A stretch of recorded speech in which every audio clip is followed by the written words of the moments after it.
डीसीला ठेवायचं पहिले. इथे बायसला पहिलं कनेक्शन ग्राउंडला हे चेक केल्यानंतर हे बॅक म्हणतात, हा बॅक पॉईंट इथे चेक करायचं. मॅन्युअलमध्ये सेम आलं पाहिजे, ॲडजस्ट करायचं. 241 डाव्या हाताने कर सगळं. ओके सेम ठीक आहे, काढते. हे झालं तर स्टार्टिंग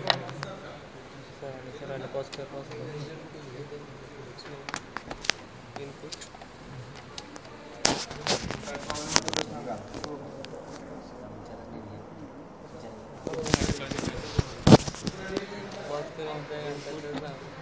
आणि ते चेक करायचं. इनपुट एडीसीच्या इनपुटला ही सपोर्ट लावायची. पहिलं हे चेक ग्राउंड लावला. पहिलं 500 मिलीवोल्ट हे चेक करायचं. जनरेटर फ्रिक्वेन्सी जनरेटरमध्ये लावणार जेन झालं काम आपलं. ग्राउंड आणि हे ते एसीला घ्यावं लागेल. हां एसीला घ्यायचं ते. ओके आहे ना, आहे ना, आहे करेक्ट. कमी करू थोडं. वाढवतोय तू, कमी कर. ठीक आहे, राहू दे, चालतंय. ओके हे झालं. हे ग्राउंडला असू दे. हे इनपुटला इथून इनपुटला एक्सपांडरचे ते एक्सपांड कम्पेअर पहिलं विदाऊट करतोय. सिग्नल पहिले इनपुटला दिलं, नंतर याचा आउटपुट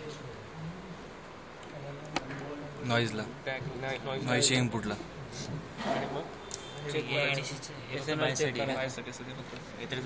SNR चेक करायचा. 500 मिलीव्होल्ट डिवायडेड बाय नॉईज, जोराचा नॉईज. आता हे विदाऊट कंपाऊंडिंग झालं आहे. आता विथ कंपाऊंडिंग करायचं आपल्याला. त्याचा आउटपुट एडीसीला आणि एडीसीवरून आपण नेहमी चेक करण्यासाठी लावलेली आहे. ते हे आलं. अच्छा, डिवायडेड बाय हे इम्प्रूव्ह झाली पाहिजे SNR. ठीक आहे, म्हणजे पहिला रेशो झाला, विदाऊट झालं. संपला. पार्ट हे सगळं काढायचं.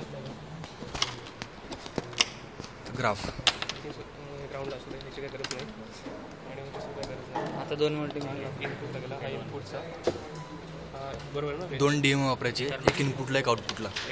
हे त्याची ते इनपुटला, कम्प्रेसरचा आउटपुट एक्सपांडरच्या इनपुटला, एक्सपांडरचा आउटपुट दुसऱ्या DMMला, दुसऱ्या DMला ग्राउंड करून दोन्ही DMM ग्राउंड करून. नाही, काही गरज नाही, होऊन जाईल.